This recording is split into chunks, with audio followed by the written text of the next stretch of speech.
웨스트민스터 소유리 문답 제12문답을 같이 공부하도록 하겠습니다.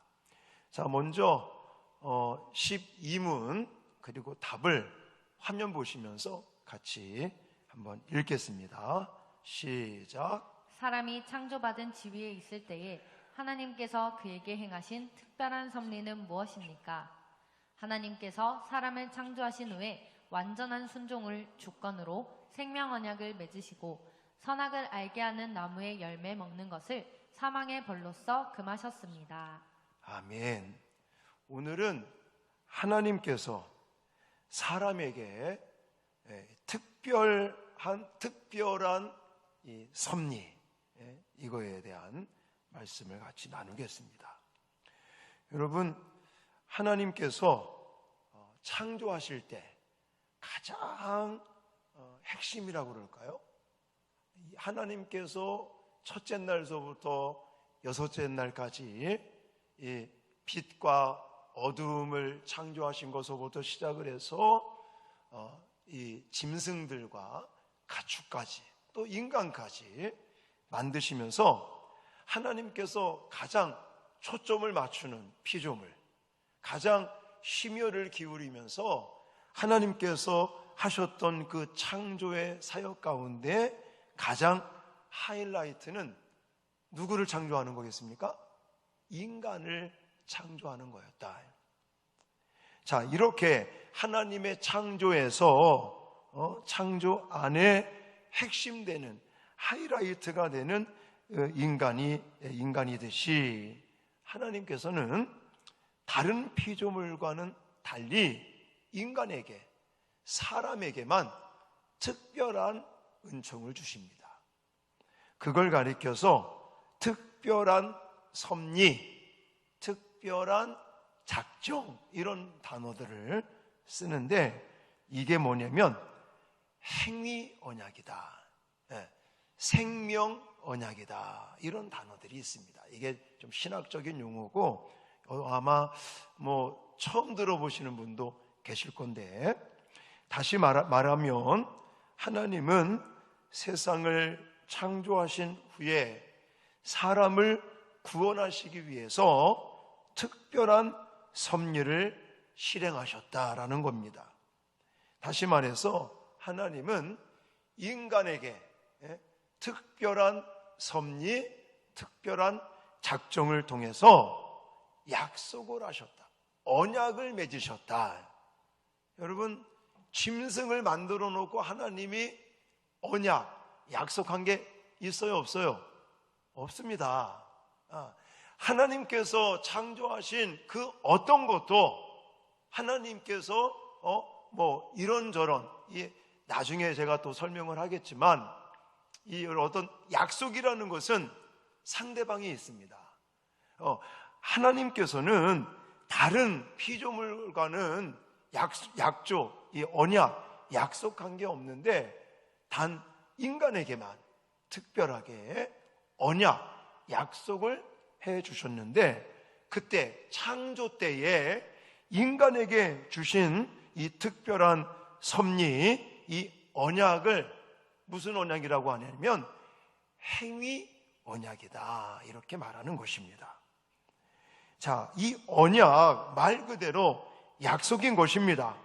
하나님과 사람이 구원을 위해서 맺은 언약은 어떤 거였냐면 선악과와 연관된 언약입니다. 그래서 오늘 우리가 읽었듯이 하나님께서는 아담이라고 하는 인간을 대표하는 이 존재 아담에게 순종하는 행위, 다시 말해서 선악을 알게 하는 나무의 열매를 따먹지 말라, 금지하셨어요. 그걸 금지하시면서 만약에 아담은 순종하지 아니하면 어떤 결과가 나온다 그랬어요? 반드시 죽는다, 사망에 이른다 라고 하는 행위 언약에 대해서 하나님이 약속을 해 주신 것입니다. 그래서 이 언약은, 이 약속은 언제 했느냐? 창조 때 했다. 또 이것은 어떤 조건을 걸었느냐? 순종이라고 하는 조건을 걸었다. 또 방식은 어떤 방법이냐? 이것은 선악을 알게 하는 나무의 열매를 먹는 것을 금지하셨다. 근데 만약에 이 언약을 지키지 아니하면 이 언약에 대한 결과로는 생명이냐 아니면 죽느냐, 두 가지의 결과론적인 것을 하나님이 주셨다는 것입니다. 그러면 이제 한 가지 한 가지 더 세부적으로 이 행위 언약, 인간을 위한 하나님께서 주셨던 창조 때 첫 번째로 주셨던 이 행위 언약에 대한 구체적인 내용들을 하나하나 설명해 드리도록 하겠습니다. 자, 이걸 위해서 제가 문제와 답을 만들어 봤는데 제 12문답 1항입니다. 자, 같이 읽겠습니다. 시작. 하나님은 사람을 창조하신 후에 그들과 어떤 언약을 맺으셨습니까? 답은 아까도 말씀드렸지만 행위 언약이라고 말합니다. 또 이것을 생명 언약이라고도 말합니다. 그럼 왜 행위 언약이라고 말했느냐? 이것을 해야지, 다시 말해서 순종해야지 하나님께 구원함을 받고 복을 받고, 만약에 순종하지 아니하면 어떤 결과가 온다고요? 사망, 죽음이라고 하는 결과가 나오기 때문에 행위, 그러니까 하느냐 안 하느냐에 따라서 결과물이 달라지기 때문에 이것은 행위 언약이다. 그리고 이 행위를 순종함으로 지키면 영생할 수 있다. 순종하면 생명을 얻을 수 있다. 그래서 행위 언약이라고도 말하고 또 생명 언약이라고도 말하는 겁니다. 아까 성경 말씀 근거는 읽었던 창세기 2장 16절 17절. 자, 다시 한번 이 언약이라고 하는 관점에서 16절 17절을 읽겠습니다. 시작. 여호와 하나님이 그 사람에게 명하여 이르시되 동산 각종 나무의 열매는 내가 임의로 먹되 선악을 알게 하는 나무의 열매는 먹지 말라. 내가 먹는 날에는 반드시 죽으리라 하시니라. 아멘. 사실 하나님께서는요, 창조 때에, 지금 우리가 살펴보고 있는 이 창조 때에 행위 언약, 생명 언약이라는 것을 우리에게, 인간에게 주셨습니다. 근데 이것만 주신 건 아니에요. 결론을 먼저 말씀드리면 행위 언약만 주신 것이 아니라 은혜 언약도 주셨습니다. 근데 이 언약, 은혜 언약, 이것까지 설명을 하면 오늘 한 예배를 2시간 해야 되거든요. 그래서 또 웨스트민스터 소요리 문답 20문답에 가면, 20문에 가면 이 은혜 언약에 대한 것을 다루게 됩니다. 그래서 이 부분은 은혜 언약, 그러니까 다시 말씀드리면 하나님께서 창조 때, 요때 하나님께서 인간에게 주신 특별한 섭리, 그 언약은 무슨 언약? 행위 언약, 생명 언약이라고 말하는데, 이것만 주신 것이 아니라 나중에 우리가 또 살펴보겠지만 은혜 언약이라는 것도 주셨다는 거예요. 그럼 하나님이 왜 행위 언약도 주셨고 은혜 언약도 주셨을까요? 이유는 행위 언약으로는 구원을 받을 수 없기 때문이다라는 거예요. 그래서 나중에 또 설명하겠지만 은혜 언약을 통해서 무조건적으로 조건 없이 값 없이 선물로 은혜 언약이라는 걸 주셔서 다시금 인간, 하나님의 형상을 잃어버리고, 그리고 이제 사망에 이른 그 인간들을 구원시키기 위한 이제 은혜 언약을 주셨다, 이렇게 말할 수 있습니다. 근데 오늘은 이제 은혜 언약은 나중에 20문답 할 때 또 깊이 말씀을 드리고, 자, 이 행위 언약에 대해서 오늘은 더 공부를 하셔야 됩니다. 은혜 언약은 나중에 말씀드리겠지만 그리스도 때문에, 예수 그리스도의 십자가 때문에 구원을 주시는 거라고 생각하시면 됩니다. 하나님이 사람과 처음 맺으신 이 언약, 행위 언약을 통해서 인간은 구원을 받을 수 없기 때문에 하나님께서 이제 은혜 언약까지 주시는 것인데, 오늘은 이 선악을 알게 하는 나무의 열매는 먹지 말라고 하는 이 행위 언약에 대해서 더 깊이 있게 공부하겠습니다. 자, 두 번째 제2문답 2항을 또 읽고 답해 보겠습니다. 시작. 하나님은 행위 언약 안에 있는 자들에게 무엇을 요구하십니까? 그럼 하나님께서 행위 언약을 인간에게 주시면서 인간들에게 요구하시는 게 뭘까? 이건 한마디로 말한다면 순종이라고 말할 수 있어요. 예.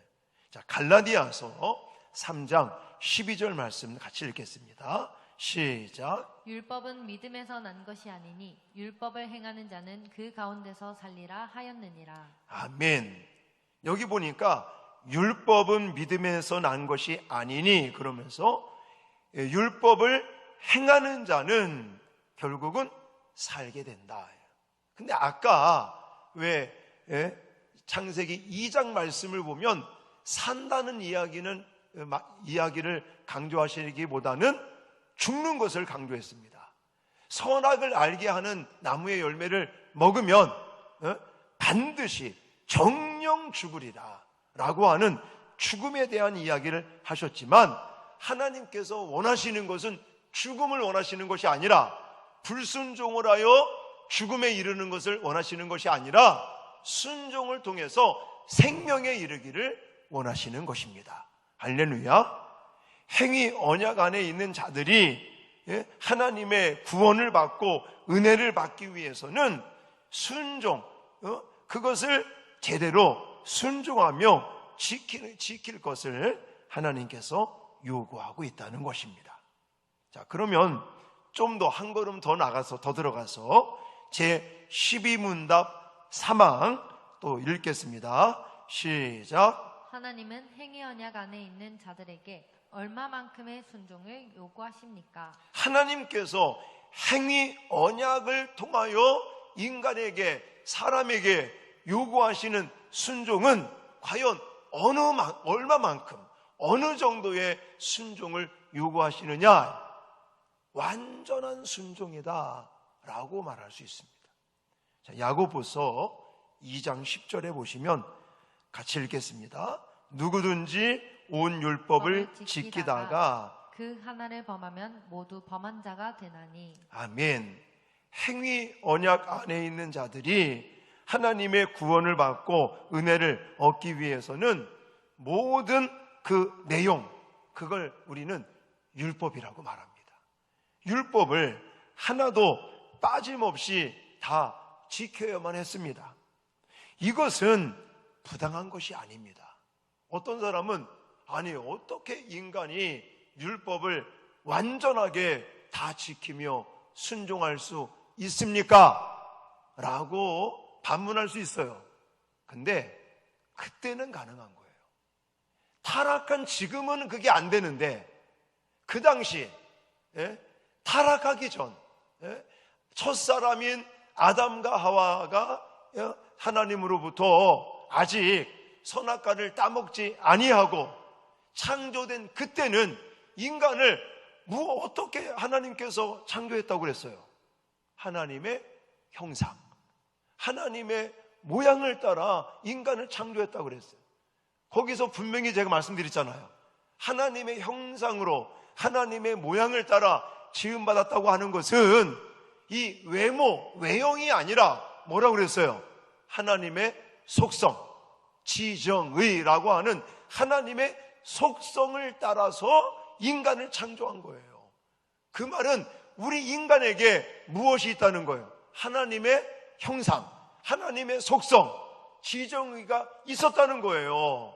그래서 하나님께서 지정의, 하나님의 형상으로 지음받은 인간이라 하나님께서 완전한 순종을 요구하셨고 그것을 지킬 수 있는 능력이 있다 없다?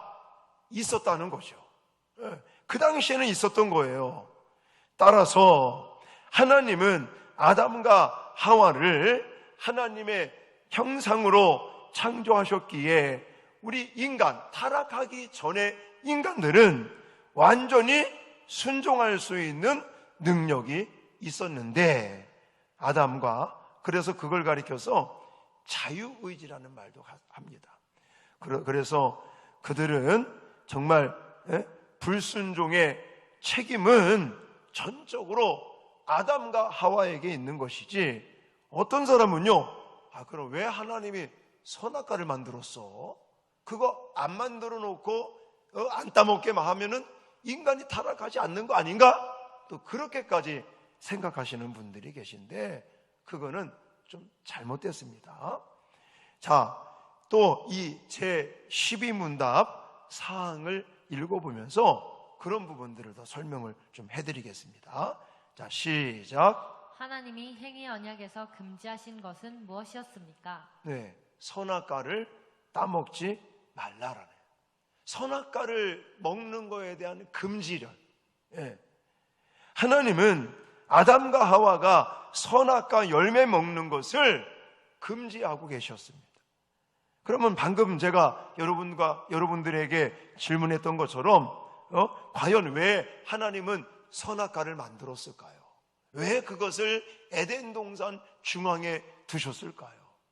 물론 성경에 그것이 직접적으로 하나님은 이런 이유 때문에 선악과를 만들어서 에덴 동산에 두셨다, 중앙에 두셨다라고 말씀이 나와 있는 것은 아니지만 우리는 성경을 보면서 어떤 것들을 우리가 확신할 수 있냐면 이 선악과라고 하는 것은 하나님께서 에덴 동산 중앙에다가 심어 놓으시고 이 에덴 동산을 어디에서나 볼 수 있게 만들어 놓고 이 에덴 동산에서 선악과를 볼 때마다 하나님과 피조물, 특히 인간의 관계에 대해서 기억하라고, 하나님과 인간과의 관계에 대해서 상기하라고 하나님은 이 선악과를 에덴 동산 중앙에 만들어 놓으신 것이다 라고 저는 말씀을 드립니다. 하나님은 창조주이시고 인간은 피조물이라는 사실을 깨닫게 하기 위한 거죠.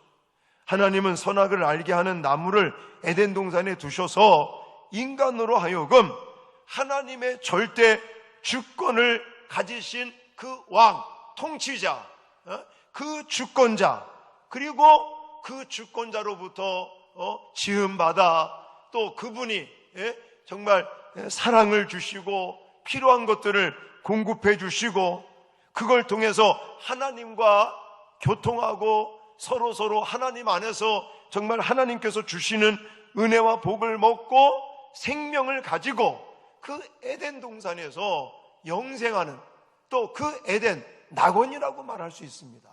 타락하기 전에 에덴 동산에서의 삶은 말 그대로 낙원이요, 낙원. 실 하나 걸치지 않아도 서로가 부끄러움을 알지도 못합니다. 그리고 그저 에덴 동산에 있는 과일들을 먹으면서 그렇게 낙원에서의 삶을 살 수 있도록 하나님이 해주신 은혜를 베풀어 주신 그런 것들을 생각하면서 하나님과의 관계, 이런 것들을 잊지 말라고 하나님이 선악과를 에덴 동산 중앙에 만들어 놓았다라고 저는 생각을 합니다. 또 한 가지는요, 인간이 선악을 판단하는 기준이 무엇인가를 알게 하기 위해서다라고 말씀드리고 싶어요. 하나님의 말씀에 순종하면 그것은 선인 것이고 하나님의 말씀에 불순종하는 것은 죄다라는 것을 가르쳐 주시기 위해서. 또 한 가지 있어요. 이 선악과는 하나님의 말씀에 불순종한 결과는 죽음이라는 것을 알려주고 또 온전히 순종하면 영생을 선물로 주신다는 것을 깨닫게 하기 위해서 하나님은 이 선악과를 만들어 놓으시고 그걸 통해 인간에게 행위 언약이라고 하는 특별한 섭리를 내려주셨다는 것입니다. 또 하나님이 우리를 얼마나 놀랍고 존귀한 존재로 지으셨는지를 알게 하기 위해서 하나님이 선악과를 만들어놔요. 여러분, 하나님께서는 인간을 기계적으로 만들지 않았습니다. 그저 기계는 시키는 것만 하잖아요.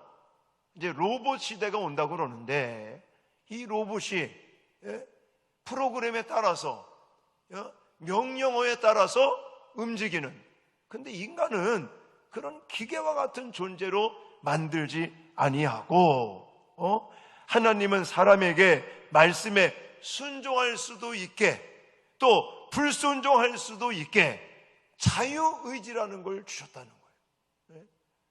그래서 결국은 하나님이 이 선악과를 만들어 놓으시고 행위 언약을 주신 것은 인간을 골탕 먹이기 위한 게 아니에요.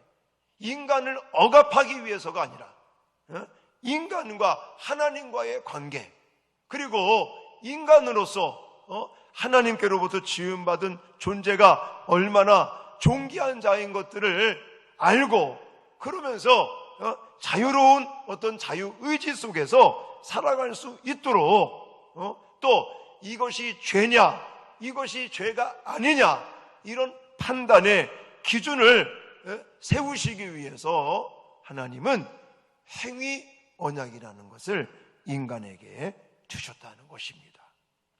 여러분, 왜 제가 제자학교 하면서 강조하는 것 중에 하나가, 여러분, 율법으로 구원을 받아요? 못 받아요? 못 받습니다. 아담, 하와가 타락한 이후에 모든 인간은 그 누구도 율법을 지킴으로 구원받는 사람은 아무도 없어요. 근데 왜 하나님이 율법을 우리에게 주신 겁니까? 율법을 왜 주셨어요? 바로 죄인 것을 깨닫게 하시기 위해서.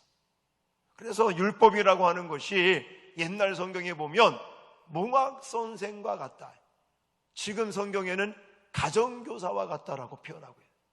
그리고 거울과 같은 역할을 하는 거예요. 여러분, 거울을 보시죠? 거울 볼 때 누가 보입니까? 내가 보는 거예요. 내가. 거울을 보면서 내가 분장은 잘 됐나, 화장은 잘 됐나, 예를 들어 뭐 타이는 잘 맺어 있나, 어울리나, 내 자신의 얼굴을 보고 모습을 보고 잘못된 것들을 깨닫듯이 율법이라고 하는 것이 그런 역할을 하는 거예요. 율법이 있음으로 말미암아 내가 또 죄를 지었구나, 율법을 통해서 내가 하나님 말씀에 불순종했구나, 잘못됐구나, 잘하고 있구나, 이런 것을 깨닫는 거예요. 그러므로 나에게는, 죄를 가지고 있는 나에게는 누가 필요하다? 예수 그리스도의 십자가가 필요하다.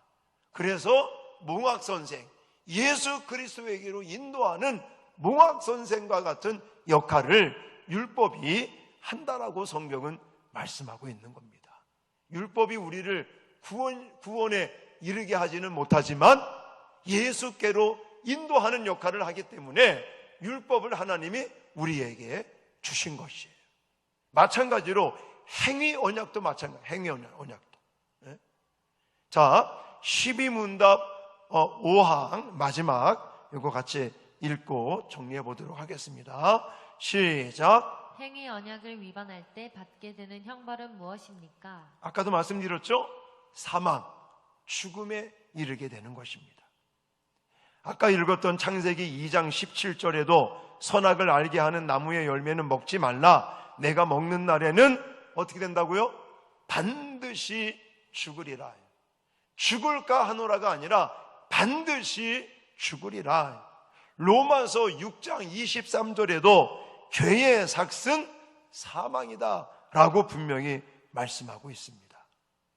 행위 언약 안에 있는 자들이 불순종함으로 사망에 이르게 되었다라고 성경은 말씀하고 있습니다. 근데 여기서 말하는 이 사망은 우리가 생각하는 육신의 죽음을 말하는 게 아니라 영적인 죽음을 말하는 거예요.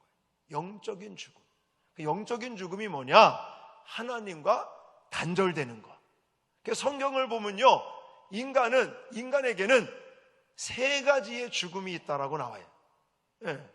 첫 번째 죽음, 바로 지금 말씀드리는 이 사망, 이 영적인 죽음, 하나님과의 단절, 하나님과의 거리가 끊기는 것, 이게 바로 영적인 첫 번째 죽음인 거예요. 두 번째 죽음은 육체의 죽음. 우리가 이제 80이고 요즘 100세 시대라고 그러는데 100살까지 살다가 예를 들어 깨끗하게 죽잖아요, 이제. 그러면 그게 바로 육체의 죽음, 두 번째 죽음인 거예요. 마지막 죽음이 있는데 그 마지막 죽음은 무슨 죽음이냐? 영원한 죽음. 그건 지옥불에 가는 죽음인 거예요. 그러면 저와 여러분들은 세 번째 영원한 죽음은 그건 해당 사항이 없는 겁니다. 믿지 않는 자들, 불신자들에게만 세 번째 영원한 죽음, 지옥불에 떨어지는 죽음을 맞이하게 되는 거예요. 우리는 옛날에 예수 안 믿을 때는 이 영적인 죽음, 첫 번째 죽음, 하나님과 끊어지는, 하나님과 관계가 끊기는, 단절되는 이런 죽음, 영적인 죽음이 있었고, 또 육체의 죽음도 맞이하겠죠. 언젠지는 모르겠지만. 그리고 세 번째 영원한 죽음은 우리는 해당 사항이 없다. 참고로 좀 말씀을 드렸고요. 여기서 중요한 건 뭐냐면 행위 언약이라는 거와 나중에 또 공부하겠지만 은혜 언약과 좀 비교해 가면서 우리가 요거를 알아야 행위 언약에 대해서 좀 더 정확하게 이제 알 수 있기 때문에 마지막으로 요거 말씀을 드리겠습니다. 자, 아까서부터 계속 강조했었던 이 행위 언약, 생명 언약, 이것은 조건부 약속이라고 말합니다. 조건부 약속. 다시 말해서 내가 이것을 하면 나도 이렇게 해주겠다. 이게 바로 행위 언약이었던 것입니다. 예를 들어서 우리가 많이 볼 수 있는 것이 이 노사와의 관계, 또 결혼 관계. 사실은 결혼하는 것도 조건부입니다.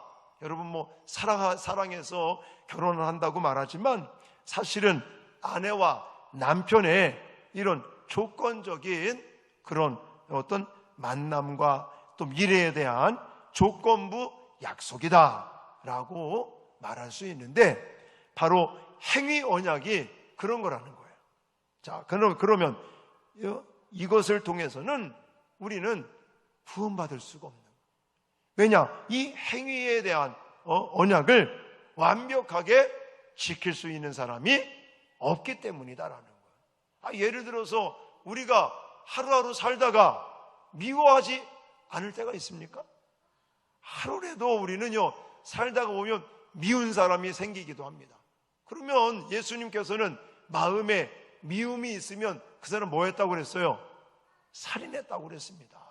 그러니까 여기까지 생각하면 우리는 이 행위 언약을 완벽하게 조건적으로 지켜서 구원받을 사람은 없다는 거예요. 그래서 하나님이 우리에게 한 가지 언약을 더 주셨는데 그 언약이 뭐냐? 은혜 언약이다. 은혜 언약. 그래서 이것은 무조건적인 조건이 없는 약속인 겁니다. 상대방의 행동에 개의치 않고 조건 없이 무엇인가를 해주겠다고 하는 약속을 가리킵니다.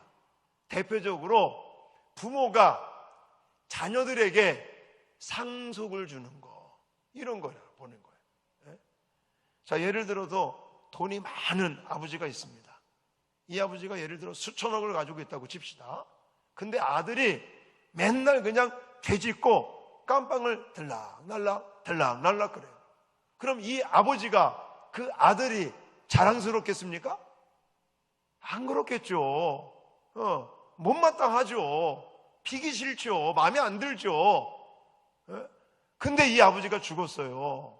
그러면 이 아버지가 살아있을 동안에 맨날 죄 짓고 나쁜 짓 해서 깜빵에 들락날락거리는 이 아들 밉고 별로 마음에도 안 들고, 그렇지만 이 아버지가 몇천억을 가지고 있는 아버지가 죽어버리면 그 유산이 다 누구한테 갑니까? 그 아들한테 가는 거예요. 이거는 조건이 없는 거예요.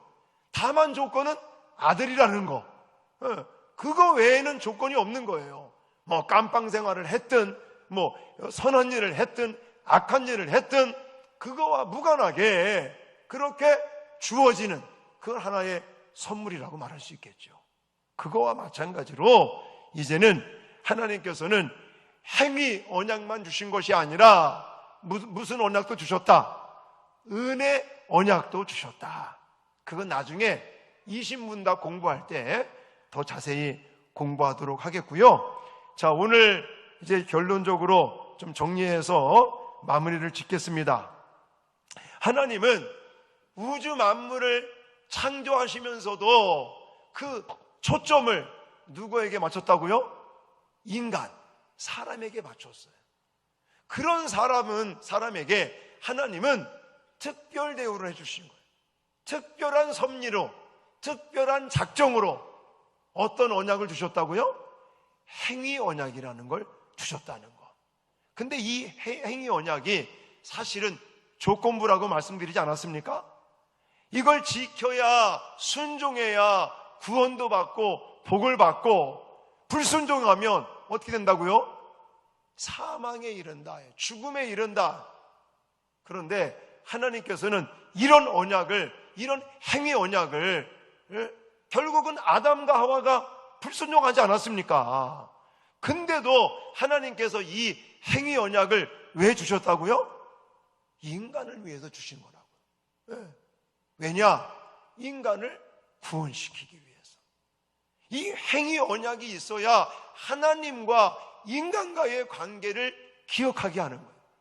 이 행위 언약이 있어야 우리가 얼마나 존귀한 자로 하나님께로부터 지음을 받았는지 이것도 알 수 있고, 내가 이 행위 언약이 있어야 순종을 했는지 불순종을 했는지, 죄를 지었는지 아닌지를 알 수 있는 기준이 되기 때문에, 그리고 이 행위 언약은 우리로 하여금 죄인인 것을 깨닫게 하고 결국은 우리를 구원시키신 예수 그리스도의 십자가의 사랑으로 인도하는 역할을 한다는 사실입니다. 할렐루야. 그러므로 여러분, 그런 거잖아요. 사실은 우리가 그러면 이것을 지키지 않아도 되는 거냐? 아니라는 거예요. 지킴으로 구원받는 것은 아닌데, 이것을 우리가 어떻게 생각해야 되냐면, 구원받았기 때문에 지키려고 몸부림을 쳐야 된다. 그게 진짜 살아있는 믿음이다라는 거예요. 여러분, 이게 좀 연관이 있을 거라고 저는 생각이 돼서 말씀을 드리는데, 자, 내가 은혜를 많이 받았어요. 내가 진짜 큰 빛을 줬다고 칩시다. 그러면 나에게 은혜를 끼친 사람을 내가 잊어버리겠습니까? 안 잊어버려요. 그리고 그분이 예를 들어서 이런 걸 말을 하면 또 그분의 어떤 그 은혜에 보답하기 위해서 우리가 열심히 그분에게 뭔가 선물을 또 보낸다든지 이런 일들을 하지 않겠습니까? 왜냐? 너무나 은혜가 고맙고 감사해서. 저는 이모님들이 좀 많았었습니다. 지금 이제 돌아가신 분도 계시고 그랬는데, 제 어머니한테 얘기를 들어봤더니 어머님이 그런 얘기를 하시더라고요. 사실은 이제 우리 어머니께서 아들을 낳고 그 다음에 딸 낳고 하나가 생긴 거예요. 가만히 어머님이 생각해 보니까 아들 낳고 딸 낳고 또 딸 낳으면 어떡하나, 이 걱정이 돼가지고 서울에 이제 충무로에서 미용실을 하는 이모님이 계셨는데 그 이모님한테 이제 간 거예요. 가서는 이만저만해서 안 되겠다, 그러니까 지우려고 그런 거겠죠. 그랬는데 자고 일어나서 그 미장원 하는 이모가 언니 그러면 쓰겠느냐고, 그러니까 언니를 설득을 한 거예요. 저희 어머님을 막 설득해가지고 낳은 게 제가 나온 거예요. 그 얘기를 들으니까 이모님들이 여러분 계신데 제가 누굴 최고로 좋아하겠습니까? 예, 충무로 이모, 미용실 이모가 최고 좋은 거예요, 그냥. 근데 또 옛날에 아이고 불교를 그렇게 열심히 믿네. 예, 절에 가고 뭐 하고 그냥 열심히 불심을 가지고, 그렇지만 불심을 가지고 있지만 그래도 이모님 덕에, 물론 하나님의 섭리라고 말할 수 있지만 이모님을 통해서 내가 태어났다는 것을 생각하니까 지금도요, 명절 되면 선물 보내고 연락해서 이모님 잘 보내시라고, 그리고 꼭 교회 나가셔야 된다고 이러면서 제가 연락을 하고 그럽니다. 제가 이 말씀 드리는 게 뭐냐면, 우리는 행위 언약을 통해서 뭔가 지켜서 구원받는 것은 아닌데 이것이 우리에게 필요한 거예요. 어떤 관점에서 필요하느냐? 하나님의 은혜로 값없이 십자가의 사랑으로 말미암아 구원함을 받지 않았습니까?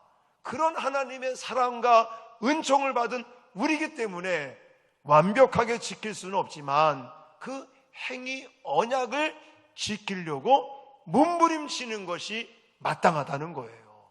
그것이 도리라는 거예요.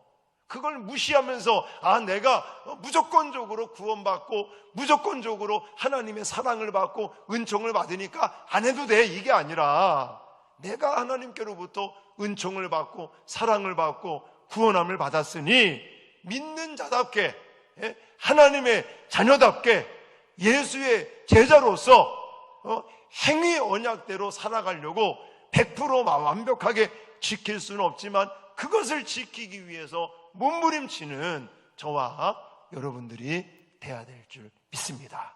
그래서 하나님께서는 이 행위 언약을 우리에게 주신 것이다 라는 것을 기억하시면 좋겠습니다.